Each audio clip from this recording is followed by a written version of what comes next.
I want to share with you how I manifested nearly $50,000 using the law of assumption. So this happened back in 2020. My wife and I both around the same time got this urge to have a big chunk of change dropped in our lap. The desire just kind of came of itself without anything prompting it. It was just something we decided that we wanted to have. And we had gotten into Neville a little bit before this time and figured, hey, why not try it out and see if it happens? So I had the idea pop in my head one day that, hey, why don't we sell our house? If you know anything about Florida, every time there's an election for the presidency, it usually drives property value up because people like to move to Florida because of the kind of state that it is. So we decided to put our house up for sale. Now, our realtor thought we were crazy because we wanted to come in price very aggressively right out the gate. We had bought our house a few years prior at about $210,000 and decided we were going to try and sell it for $300,000, which is extremely ambitious. And we had an appraisal done, and the appraisal valued the place at about $240,000. So $300,000 was pretty over the top for that. But we figured, why not? Let's give it a shot, see if it works. Well, some time went by and we didn't have any bites, so we decided to drop the price to $290,000. Our realtor was ecstatic by that because she thought we were still crazy for thinking we could get even close to the number we were asking for. We still didn't get any bites, but we got a little interest, and I got a little disheartened, I'll admit, and we decided to drop the price to $280,000, which she still thought was nuts and really ambitious, but it felt right to us. $280,000 was a number that I personally felt convinced could actually happen. It was a realistic goal, even though it was an ambitious one. It was still something that I could imagine actually happening for me, even though it was $40,000 above what the appraisal was. So we decided to drop it to $280,000.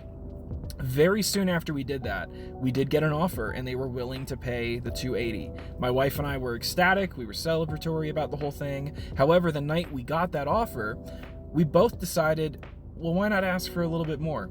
Not to be greedy, but the desire to get a little bit more just kind of popped in our heads at the same time, and we figured, why not? We got nothing to lose, and if we don't get more, then we'll just take the $280,000 and still be happy, because that's a hell of a win. Well, we did our little thing. We decided we would ask the universe for a little bit more and see what happened. The next day, our realtor let us know that a second party was interested for the $280,000, which created a bidding war. That ended up raising the price by thousands of dollars, and we made out with almost $50,000 after that.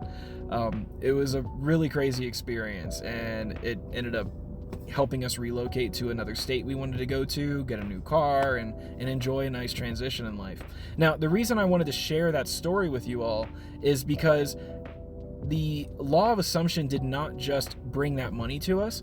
The law worked throughout the entire bridge of incidents. It started with us just getting the desire to begin with. I do believe that desires themselves are manifestations.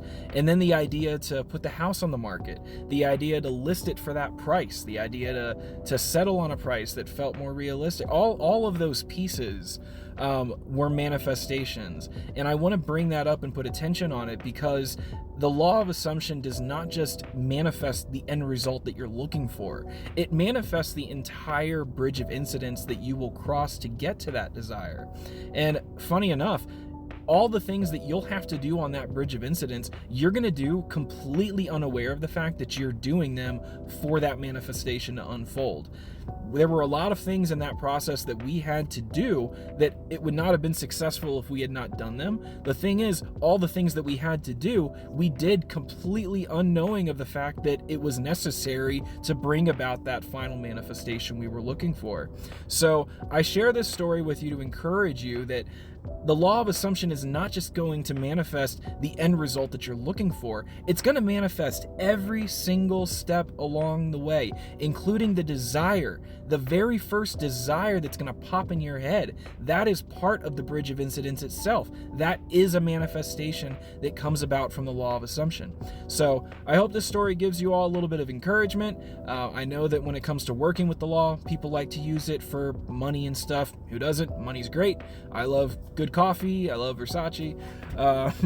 But anyways, yeah. Hope you guys have a good rest of your night, and I hope you walk away from this feeling a little bit encouraged that the law is not just there to bring your desires to you, it's also to bring you to your desires.